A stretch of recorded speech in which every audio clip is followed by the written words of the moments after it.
Hello and welcome back to the Future of Figure Skating. I'm your host, Anna Keller, and this week I'm bringing you a conversation with Stéphane Lambiel and Christopher Trevisan. We recorded this interview in August while I was visiting their home base of Champéry, Switzerland. Stéphane is the two-time world champion and the 2006 Olympic silver medalist. He continues to perform in shows around the world, as well as working as a choreographer and the head coach of the Skating School of Switzerland. Chris Trevisan is the director of the skating school and was previously a guest on the Future of Figure Skating episode 14. In this conversation, Stéphane and Chris discuss a lot of the values that underpin their work and their hopes for beauty and simplicity in figure skating. Stéphane and Chris, thank you so much for doing the podcast. It's great to have you back, Chris. And Thank you, Anna. to speak with you both in person. We talked a little bit before, but I want to revisit the conversation about the values of your school and how you came to these values. And in particular, the things that struck me the most were the idea around using authenticity and having pleasure as one of the values of the school. So maybe you can tell a little bit about how you came to these values for the school. Well, thank you for being here, Anna, and it's a pleasure to talk about our values. We started the school more than 10 years ago, and we've been through a lot with the school because it started from nothing. Here in Champéry, there was an ice rink that was not used, and that was actually for us a big opportunity to put a school that resemble what we are and what we want. So, and throughout the years, we were able to work on those values and understand, okay, what is the vision of the school? What do we want for the kids? Where do we want to bring them? And I think something that is for us super, super important is that once they finish their skating career, that they have learned something, that they have experienced something positive with their skating, and that they are a little bit more autonomous and ready to do whatever they want with the experience of being a skater, being a competitor. So that's basically why we worked on those values, and authenticity is one of the most important ones in terms of at the beginning, I think it was very important for us to organize the schedule so each kid really gets what it needs, what the person needs, right? And I think I understood it while I was teaching, that everyone has their needs and everyone has their understandings, and everyone needs to be available to receive the information and to also digest the information. So for us, it's very important that the kid develop his own personality at his own pace, with his own values too, which hopefully are close to our values too. But it takes time, and you cannot just have a system that works for everybody. You need to really, really observe first what is the need, what is the person, what does the person want, what is the objectives, and then develop that little seed that you plant. And this needs authenticity. This needs being close to who you are as a person, not only just the technique and what they need to achieve as a skater, but what they need to achieve as a person. And for the other one, we have other values too. Creativity is for us very important. That of course there is a routine. Of course we are practicing 6 days a week, but it needs some creativity. And our favorite example is Peter Grutter. I've been working with him for more than 30 years, and it's amazing that after all those years, he still finds ways to inspire you and to push you further. So for us, creativity is something that inspires you to go beyond your comfort zone. And Peter is our model. Then the other values. I can go on and on and on, but yes.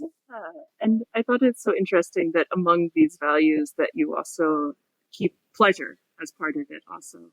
That's maybe not so obvious for people. You're making a list for an organization of the, your core values and your mission, that is still part of it for you.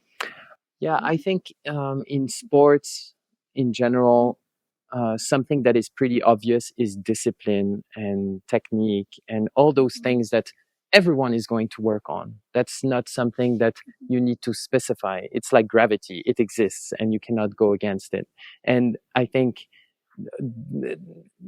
I don't want to focus so much on things that we need to have. It's also part of the foundations, but what is going to make the difference? And I think pleasure while you work, if you're building with pleasure, it's like a kid when he's doing a Lego or a puzzle or something.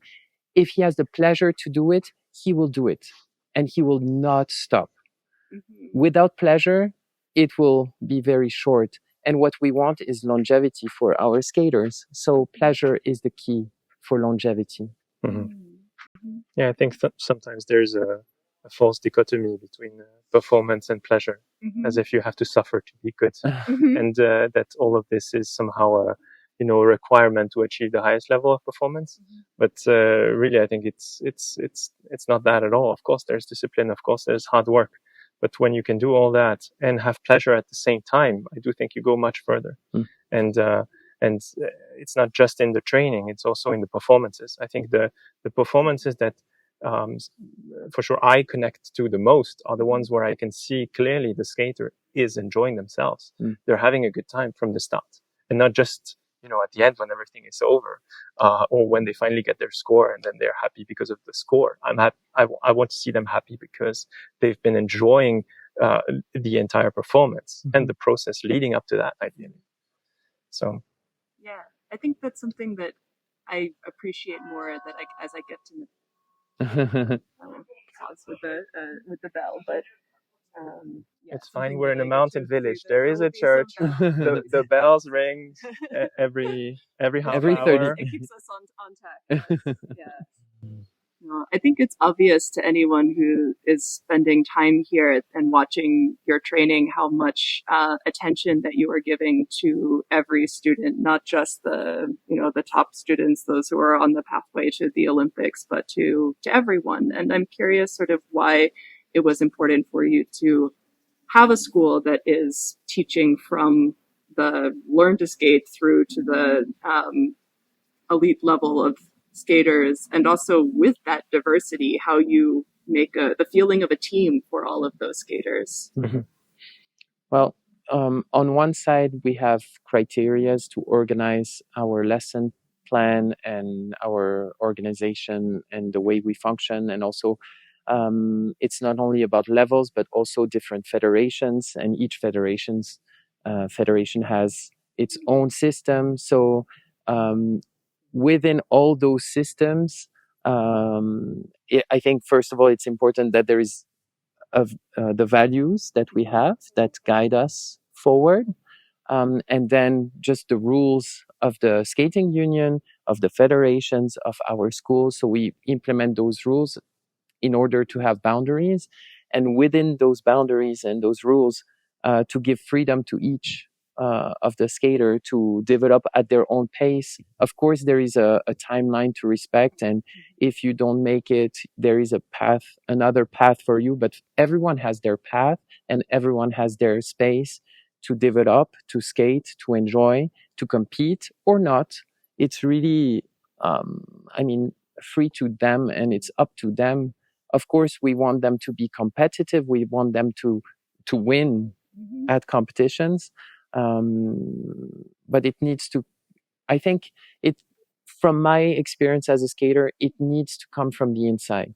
And if it doesn't happen when they arrive here, we need to make the seed grow with this intrinsic motivation, intrinsic motivation, that it's not because they're going to get a new gift or something out of it. But of course, this gives motivation.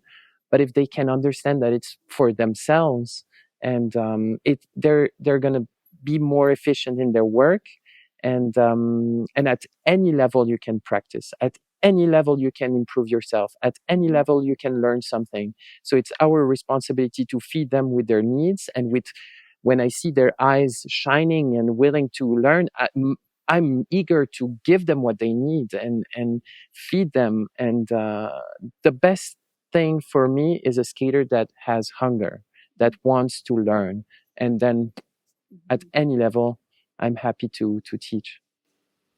When you talk about that autonomy and developing, for the skaters that have that sense for themselves and the intrinsic motivation, what kinds of tools or approaches do you take to help build that for young skaters, or maybe for skaters that have come from a more controlled background where they're not expected to have as much autonomy? So we have implemented in our routine and our schedule some journaling session where we try to educate them about that.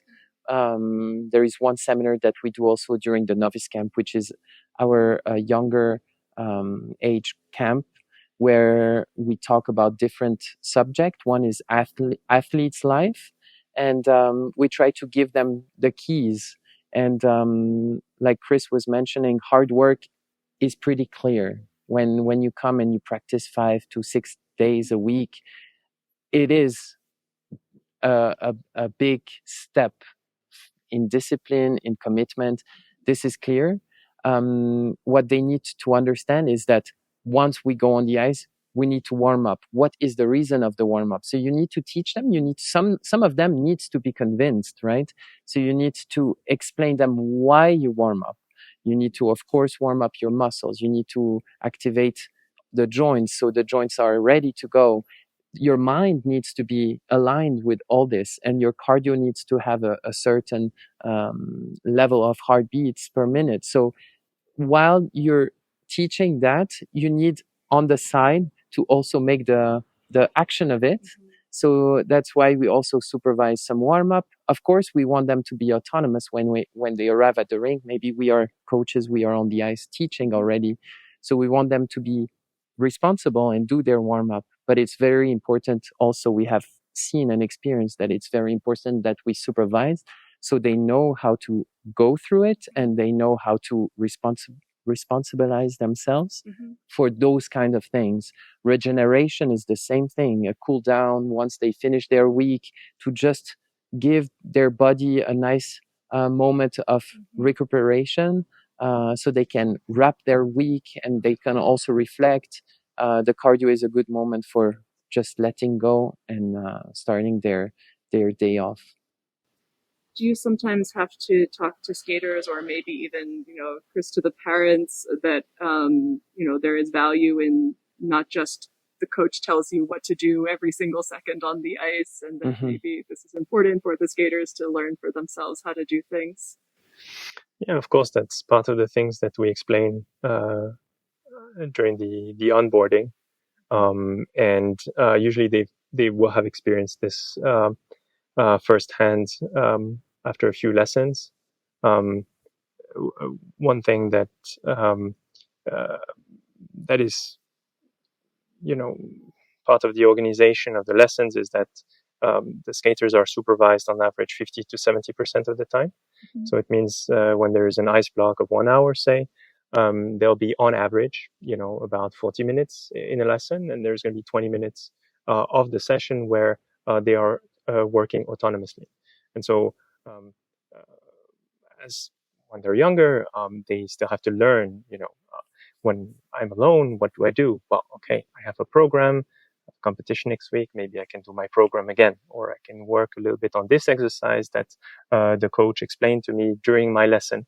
And the more mature they get, kind of the more autonomous time they have. Because of course this is something that they need to learn as well. So as Stéphane said, we have seminars, we have moments where we explain what to do, and then during the lesson the coach will say, okay, during your time alone you can work on this and you can work on that. But ultimately the goal is that they make this their own, and that they develop this skill to manage themselves and what they have to do. because ultimately all these experiences that they make with the skating, we think they bring huge value in their life in the future. And this is, skating is very much part of their education in that sense. And as as director of the school and the company behind it, I've been privileged to have former athletes working with us, and honestly, I'm more convinced than ever of the value of sport for children and adults as well, but certainly for the children in their development. Those skills that they learn, the resilience, the ability to set goals and to take measurable steps, and all of those things that they learn through sport are absolutely critical. So autonomy is a huge is a huge thing that we are very that we feel is very, very, very important. So of course that's one of the first things that we explain to the parents. Yes, you see a lesson block, but that means your child is going to be in a lesson during this time, and it's very important that you understand that this other time when they are not in a lesson is just as important. And it's not that they're not working. And yes, maybe you will see them going in circles, and maybe you will see it doesn't look so efficient. You know what? This is exactly part of their learning process, and it will become more and more efficient. And this is something absolutely key. So we do explain that to the parents, and I do think that they understand it really, really quite well. And ultimately, it's part of the way we work. And so if they chose to come here and they stay, they must have understood that this is important, and they must agree, I guess. I talk to a lot of skaters who are former skaters, people who often come out of their careers feeling pretty negative about their experiences, and sometimes, burnt out, or feeling like it was, damaging to them, damaging to their mental health. I think you've already touched on this a little bit, but how do you approach what sometimes skating can be so much pressure, so difficult to manage, that for teenagers, for people who maybe already are, often have challenges? What is the approach to, I guess, the mental health part of all of this for your skaters? I think the environment, and this is also something that the parents and we coaches are responsible for it. The environment needs to remain positive. I was lucky enough in my career to have a very positive environment. And having Peter and Salome on my side as a skater was really inspiring in terms of values, I have to say, because I think they educated me to be autonomous. And I lived far from Geneva, far from where Peter was working. So I was a little bit forced to become autonomous. But then it really made our connections strong with Peter when I was working with him. And he was smart enough to give me space also to be myself. And I was not depending on him so much, but we were really trusting each other. So I think there is a lot of trust that needs to be created in a very safe environment. And without the environment, this trust is not going to happen. And then without this trust, it's really, really difficult to step forward and to go through all the competitions and the pressure and the success, if you get to success, and then to face what comes after success, because this is something that is even harder than to reach success, because then you have to kind of prove again, and this is harder. This is much, much, much harder. So all those experiences, if they are within a healthy environment, I think they definitely give you a better experience as a skater. And for parents, is the same. I think it's important that they keep an eye, that they observe, that they guide as best as they can with what they need to do. I'm thinking about nutrition. I'm thinking about screen control. I'm thinking about sleeping times, giving them schedule. Like, this is very important to organize, but at the same time to give them freedom. This balance is very important. And you cannot just say, okay, they're taken care of, I don't need to do anything, but you cannot be on top of them. So in terms of environment, I think there is a balance to find.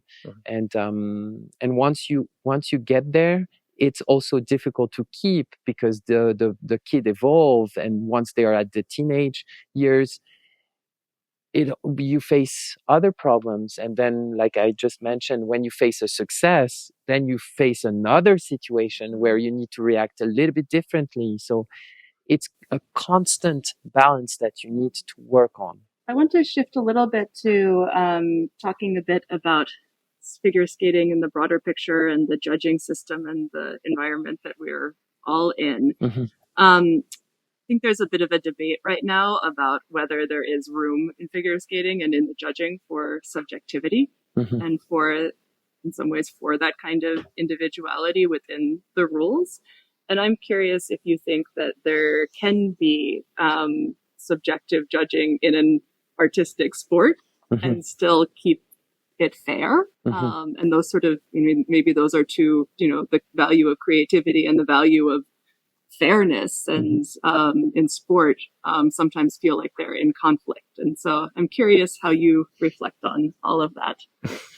I have a lot of ideas. It's going, but I think Chris will have a better way to. I think you should go ahead. Really? In my opinion, there is definitely space for subjectivity, and I totally think that having many judges should be a plus in terms of having many opinions. And I'm actually completely open to different opinions. And that's why we have all those judges. That's why we have all those skaters, because we are all different. And I think there is space for everyone to express, to show their performance, to be the best, to go out there and to express themselves. And that's why, for me, subjectivity is completely fine. Fairness is something that is a little bit more difficult to reach, because I think we have made that huge step with the judging system to actually remove the corruption problems. And we have tried to fix that by putting more objectivity into skating. And I think it has not removed the corruption. So we have found a solution that is not actually treating the problem. And I encourage the subjectivity, because I think skating needs to be beautiful. Skating needs to be aesthetic. Skating needs to be artistic. And in French, we call it patinage artistique. It needs to be artistic. It needs to be with a sense of beauty. And this sense of beauty is different from one person to another. And this is completely fine. To me, it's completely acceptable. And so with that, do you feel like there have to be ways to bring in judges who are themselves going to have different opinions and have good opinions? Sometimes I think that I could agree that the judges should have their own strong opinions, but maybe all of them are bad opinions. I don't know. I think if there's no, it should not be like social media like or dislike. It needs to be with also some kind of background, some kind of education. And I think it's important that we invest in educating our judges and the people that are actually making the choices or the judgment, or making those pluses or those minuses. And for that, definitely we need to invest in education. It's not just I like it and I don't. It's not that. It's much more complex than that. Yeah, absolutely. It shouldn't be a popularity contest. And it's not because there is subjectivity that there are not some strong lines that we can draw with, give the judges some, the freedom to express what they think. I mean, some, a performance being, connected with the music. That's something that that is, I think, probably very clearly understood by anyone who mentions it. We don't need to dissect it into every little detail, and it is something that is absolutely objective. But it leaves the room for personal preferences or opinions, which will vary from person to person, and there's no amount of detail that we can add into the system that will completely eliminate the preference. The preference just becomes expressed in a twisted way. So we're going to and we observe that, the system being twisted in a certain way to basically express the preference that the judge or the person on the technical panel had about a particular performance. And so then instead of having something which is very honest, I think this was better than this, we get something where, well, this step sequence was only a level 3, and therefore a certain amount of points were lost, and therefore this performance ends up being inferior. And when the reality is maybe easily expressed in words as a particular preference. And I'm losing my train of thought with this bird. There's a bird and a cat. So. I mean, this is nature, right? Exactly. we are in Champéry. These are the sounds that you hear all day when you are the here church, training. the birds, the church, the cats, the birds, the cats, and the sun that hits you in the eye as it rises above the mountain. So yeah. There's a discussion about potential for different competition formats in the future. And you said a little bit before about how you'd like to experiment with a different kind of competition. What do you think would be interesting to try and might send the sport in a good direction? Well, I think we already talked in our podcast together about broadening the spectrum of the skating that we get to see, and right now, with all the rules and all the optimization that goes into competitive programs, the spectrum is extremely narrow, and don't need to get into the specifics, but obviously jumps are extremely emphasized at the moment, and you'll have people that that have very different interests. Maybe it's not so much about the jumping, and it's not necessarily that they want to or that they prefer to be with a partner and do ice dance, for instance. There's just many things that we can do on the ice, and those things right now are invisible, but they exist, and you have a lot of people with extraordinary talents that are not being used in those competitive programs because they have no value in a competitive program under the current system. And so I think there's huge potential to develop those things, and I think part of the things we do at the school, what Stéphane was describing about the showcase, is also trying to get them to develop those other skills, this expressivity that, I mean, we would like to see them use also in their performances, right? But which are harder to do when you have all your elements but to also do, to measure, and they don't really matter that much, actually, unfortunately. So and they really come up with some extraordinary things, and I wish we could see this on a more regular basis in competition and on television and so on.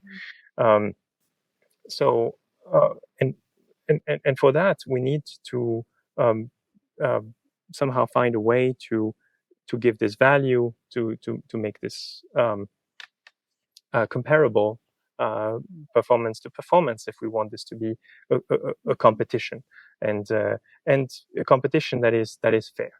I think Stéphane has more ideas, so I'm going to let him talk about I'm very creative, but I'm very conservative. So at the same time, so for me, it's very, like, I don't have so many ideas, but I think if I can complain a little bit, or let's say if I would be the kid that I was 33 years ago when I started skating today, and I watch skating on TV, I would definitely not choose this sport. In terms of way, skating was different 33 years ago, 34 years ago, and what was for me very interesting was the musicality that you have mentioned, and each skater was actually emphasizing that part because they were trying to be much more attractive. And with this attractiveness, they were also much more charismatic. And then those performance skills were a little bit more valued, actually a lot more valued.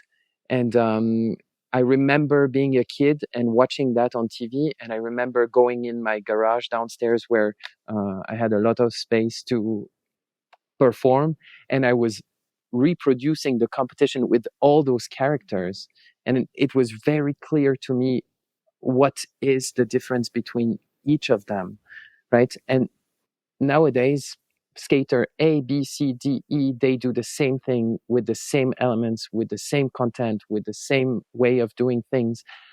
Even I don't know, that it's so mixed in the blender that you lose actually the essence, or the core of them, right?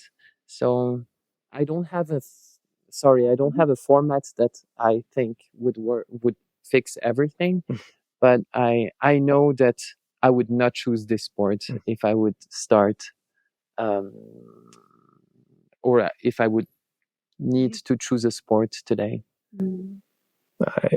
I understand, and there are ideas for improving the system of figure skating as it is, what we would call ISU figure skating. There are many ways that this can be improved already, without necessarily changing so much the focus, but then there's many other things that could be done on the side.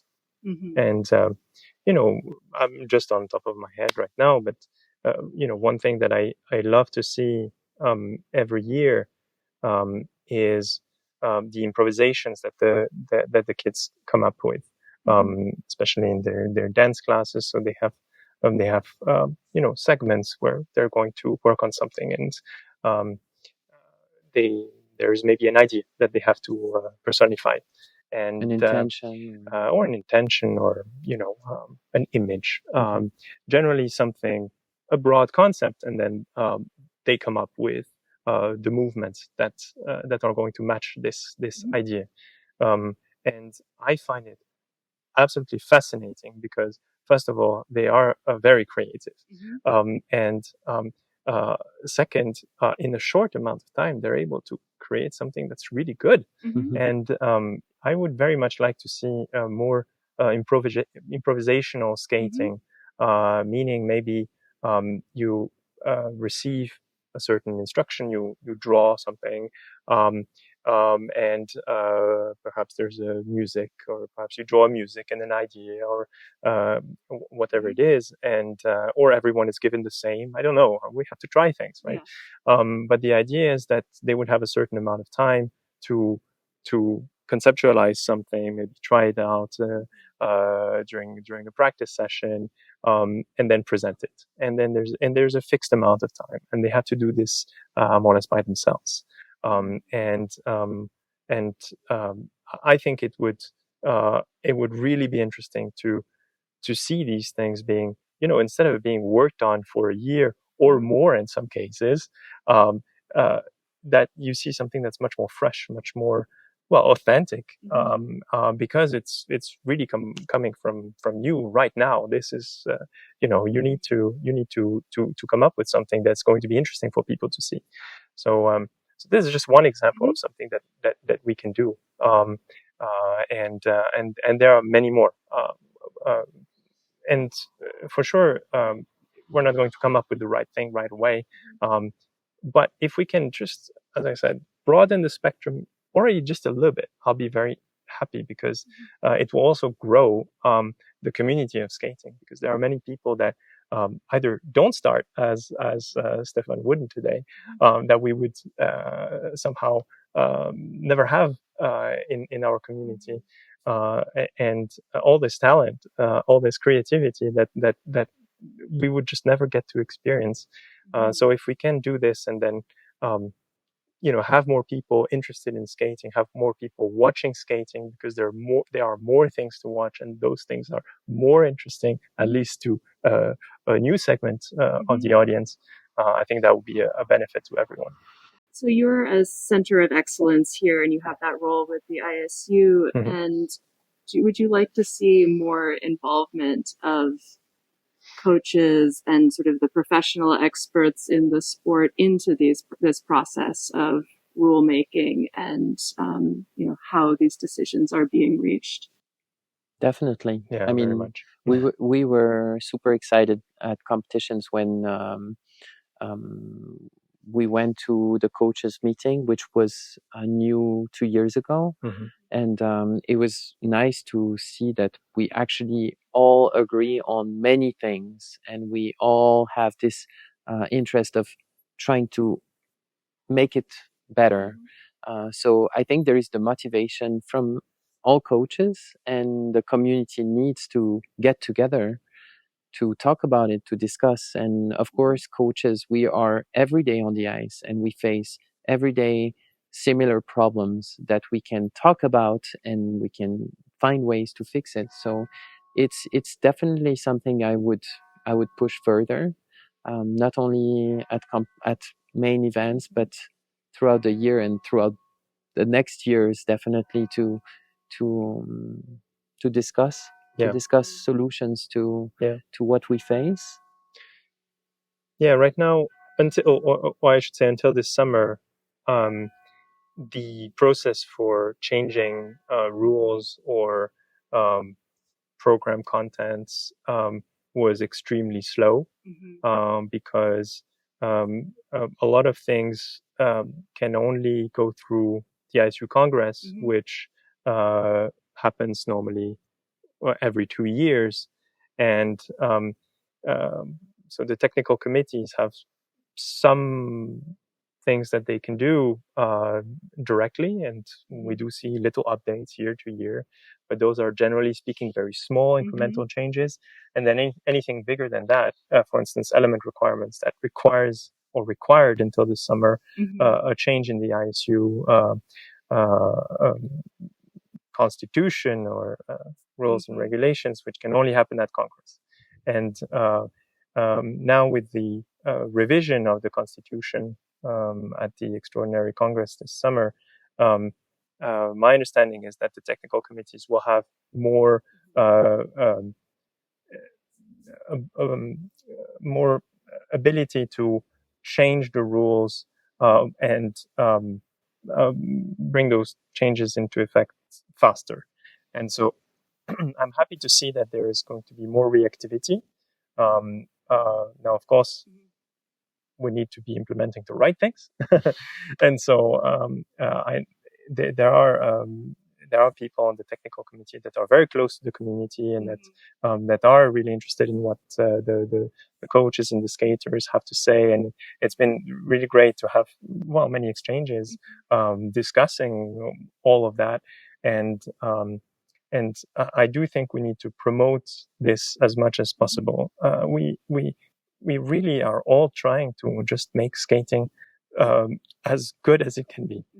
And I'm convinced that that everyone, whether it's the skaters, the coaches, the federations, the technical committees, and so on, we all want to see the best skating possible. And surprisingly, actually, we do have we are in agreement with many things which still are not implemented.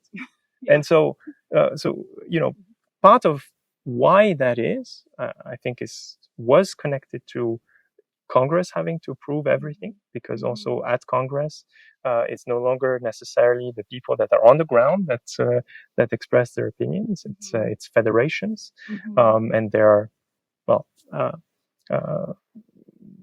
many other aspects that come into play, even though it's not necessarily directly sport related. And so I like that there's a shorter line now between rule changes and the community of people that actually make skating every day. I think, to come back to subjectivity, I think we are taking a lot of decision with the fear of subjectivity. And that makes us take not only good decisions, I think. And we should not be afraid of subjectivity, I think. That's because right now we try to be so objective, and we are just making it more detailed, more stiff. And this fear of subjectivity is actually blocking skating. Yeah, because it is leading to this huge complexity, which is only increasing, unfortunately. And so, and one of the biggest problem for skating at the moment is just how complex the rules have become. That's true. And how also difficulty oriented. And we came up with this conclusion before, and I think we need to simplify everything. Yes, simplify, and if we're not and put beauty back into one of the requirements. I think a sense of beauty is essential. It is an aesthetic sport. Yes, and if you have images of skaters that have actually marked figure skating, it's beautiful images that you have in mind. So, but the big lines exist, right? I mean, the Mona Lisa was beautiful when it was painted, and it's still beautiful, and people still find it beautiful today, hundreds of years later, even as tastes have changed and all that. And of course, you'll have someone that prefers Beethoven to Mozart, but those two composers are both made beautiful musics, and I think it's eternal and it's universal. And you see that lasting through history. And so there is subjectivity, but I think there is a lot of commonality in our tastes in general, and it's not that we're necessarily able to spell it out with a very piece by piece precise criteria. We can say, oh, the skater did this, check, it is beautiful. But I think there is still enough commonality in all of us that we're able to do this, and definitely the standard is not just even us who live and breathe figure skating. To be a judge, I think it does require an ability to make calls and evaluate specific qualities. This is a job. And you should be indeed very good at making those calls, and you should therefore have a background in, any judge should have a background in music, in dance, and in theater, in all at those least arts be interested. that are components of figure skating, and they should be interested for sure. So to me, this is a requirement. So it's not just to sit them down in a class and tell them, this is good and this is not good. They should all have a very broad culture, and the broader the better. And I think ideally we would want the skating specific education to be kind of kept at the minimum, because the more we tell them, the more we bend their preference towards whatever we gave as an example. And then coaches get this information, and we focus only on that. So it kind of reduces. And then that's how we end up with this very, very narrow spectrum right now. And even if you read the rules, it doesn't look so bad. Like, it still looks like there's some amount of flexibility, but it's like any law. There's the law, and then there's the application texts, which end up narrowing extremely actually what ends up being worth doing. Sure, you have the option to do a level 1 step sequence. But who's going to do a level 1 step sequence, even if you make it very beautiful and musical? You're better off making it ugly, but a level 4. And not musical. This is the reality today. And so it's not enough to say, oh, you have the option to do this or that. No. In practice, if I want to have the most points, which is what everyone wants to do because it's a competition, and you talk too much. You're right. So, the conclusion is we need definitely to simplify. Yes, we need to simplify the rules. Yes. So when you are doing shows where you have totally open potential, especially when you're producing your own show, what do you think are some of the ingredients that go into making, a good ice show? What do you think about when you go toward that? A good ice show. I mean, for a good performance, I practice a lot on musicality, precision, making the intention clear in my mind while I'm doing it. It doesn't need to be so obvious in my head, but it needs to, like, the rhythm and the intention and the clarity of the movement, they need to match. So usually when I come back to a program, I try to get to those 3 points: the intention, the musicality, and the clarity of the movement. And actually it helps me to watch videos. So that's a tool that I like to use, because then I can see, and then I can also understand if I like the execution or if I need to improve it.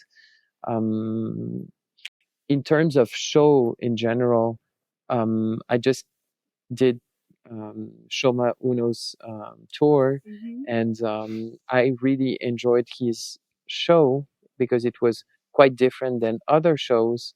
The cast was rather small. We were only 7 skaters, and were we 7 skaters? 1, 2, 3, 4, 5, 6, 7 skaters. Yes, and the show was rather short, so there was no break.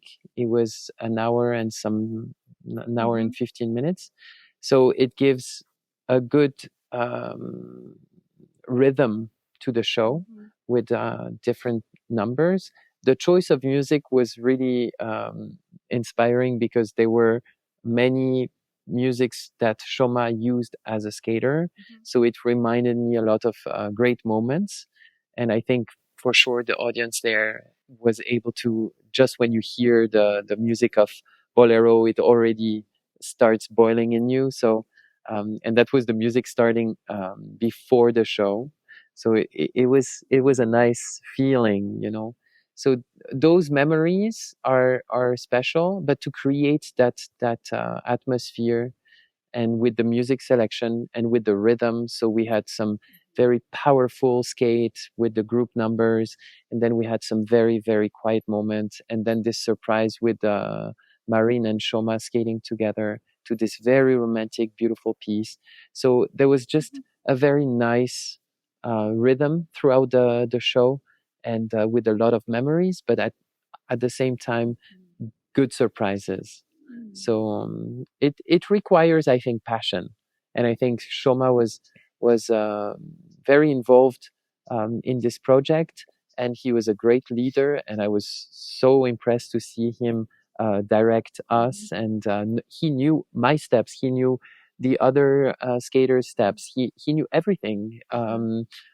And he was involved in costumes, musics, treatment. He was even, I asked him one day to have a sharpening, and he was organizing it. So he was really such a great leader, such a great, it requires passion. It requires commitment, passion, discipline, all the things that you learn while you're a skater. I've been noticing that many of the shows that I've appreciated the most, and that I see at least people who are skating fans appreciating the most, are the ones that have that, a strong vision, either from because it's organized around one skater's vision, or the director has a strong vision of what they want to do with it, and that those maybe are often, to smaller audiences, and they're not necessarily trying to reach the mass audience and do a little bit of what will appeal to everyone, but that they're coming from that strong individual or like a strong team vision of what they want it to be. Definitely. I mean, it all starts with an idea, with an intention, with also the passion of the skaters. If skaters that are in the cast are passionate to do what they're doing, and then they put their heart, like those skaters, most of them, they were not international level skaters, but they were so passionate. And when they were skating with so much joy. And then yes, like you say, it comes from this, within this group, and with the vision of an individual, and this idea takes you somewhere else. Great. I also want to ask you about the question of music rights right now, because, as a choreographer or as somebody who's trying to, support your skaters in navigating this complex world right now, it feels like we're kind of in a very awkward place when it comes to understanding what is allowed and what is possible with choosing different musics. How has that been impacting you as you're preparing for this season, or has it been impacting you? It's very discouraging, I think, those music rights and the rules and the platform, and it's very discouraging. And I think because we are a sport where skaters don't make any money or very little, and I understand that you need a very strict music right procedure for things that are commercial, where you're going to be on TV or on social media, wherever, where you're going to make a lot of money, and it's the purpose behind it is to make money. But when it comes to sports, we are actually trying to perform, trying to compete, trying to do art, and there is not much money to make.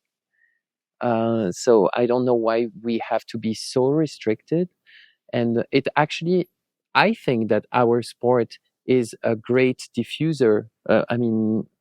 It actually supports the music industry, because we try to find pieces that are interesting, that are beautiful, that are matching the story, and then we show this music to the world. So I think it's supporting the music industry, and it helps also new artists to be maybe recognized. So I don't know. Right now, it feels a bit discouraging that we are so restricted, and it's so difficult to use any kind of music. You need to have permissions, and what is the problem? Like, I don't understand. So much work for what? Yeah, with the new system that has been put in place by the ISU to facilitate clearing copyrights for musics used in programs, actually has a very limited catalog, and it makes it very difficult to do things right, even if you want to. And you end up with huge delays in clearing musics. And I think that if this is the way going forward, it's going to affect the work of the choreographers massively, in the sense that you're no longer able to, let's say, be free, completely free, as you work with a skater, to pick a music on the spot. Because either you have to pre-clear a bunch of music, or by pre-clear I mean go through the catalog of immediately clearable songs, which is extremely limited. You can think of any song that you hear on the radio now, it's not on that list. And so either you only go with that very limited list, which means you also don't have the tools that you normally use, Spotify or with Apple Music, whatever other thing you might have to organize your music and look for similar songs and so on. You no longer have access to that. Or you take the risk of working with with a skater on something that you think, okay, well, then we'll pay and we'll, we'll go through the process. It will take a couple months and then that's it. No, you maybe work on something and then a couple months later you find out, oh, actually the record label is not willing to license your the song you used. And then what do you do? What do you do? Because you tailored an entire program on the music because you want it to be musical, which is the objective we all agree on. So then I would say either you need the skater to start working on those programs much earlier, because now it doesn't cut it anymore to do it in April, May, when the season starts end of August, because you might find out in July that your music doesn't work. Or in August. Or in August, or even when in the September, season has because started. there's no guarantee that you have any reply at any point.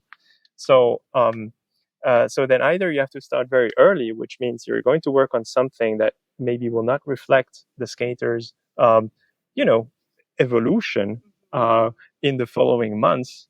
And after, because usually you arrive at the end of the season, and that's the moment where, you let your thoughts be a little bit more free, and you make your, you grow up season, like a By tree, season, yes. I sound like Dennis now, but like a tree, you'll have your phases of growth like this. Yeah.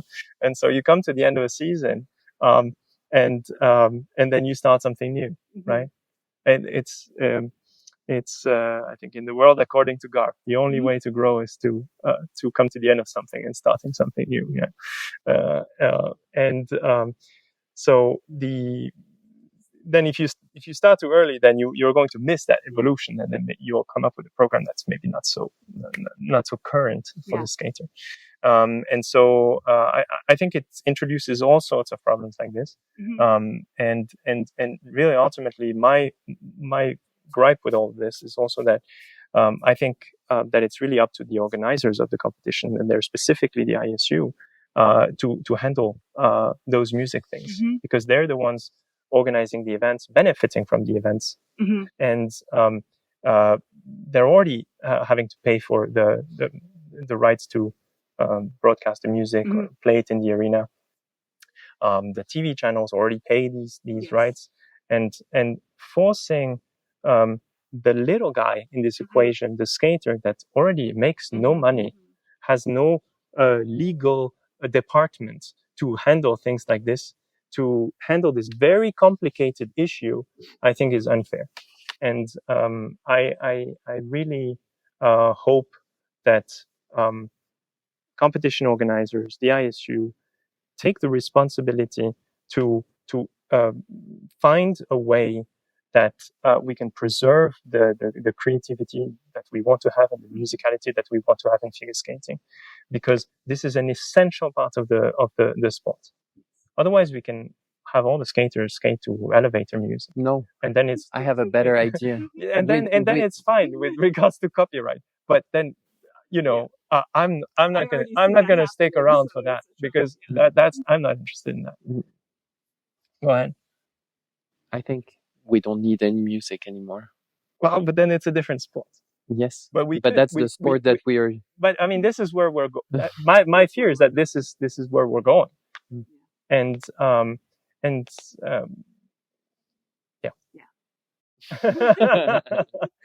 Okay, so with that, I'm going to bring you to the conclusion, which is the question that I always like to end with.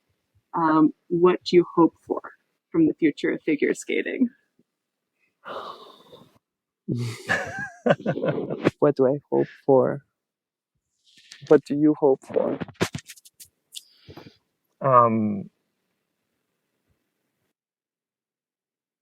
We're going to have to edit out this this pause. Mais not at all. We are thinking. We're thinking. It is intentionally a very broad question, because you can come back to something that you said before. Yes, but that's the thing. I would like to come back to everything I said. Yes. No. But I think many hopes and many fears. Yes, my hopes for figure skating. I have a very short list of 3 things. Is the first one that it becomes more understandable. The second one is that it brings back beauty on the ice. And the third one is that if I were 7 years old, I would choose that sport again. That's my hopes. Very well said. I agree with all of you both. Perfect. Thank you both so much. Merci. Thank you. Thank you. Thanks again to Stéphane and Chris. You can find the transcript and links to the things we talked about in the show notes and description. You can follow Stéphane on Instagram at @Lambiel and the skating school at Skating School. The school also has a YouTube channel where they post Step of the Month videos and other educational content. You can reach me with comments or suggestions for content or people I should talk to by email at fsfuturepodcast@gmail.com or on Instagram at futurefspodcast. If you appreciate my work, you can also support the podcast with a tip jar at futureoffigureskating.pinecast.co. Remember to subscribe to The Future of Figure Skating on YouTube and wherever you listen to podcasts, and share it with your friends.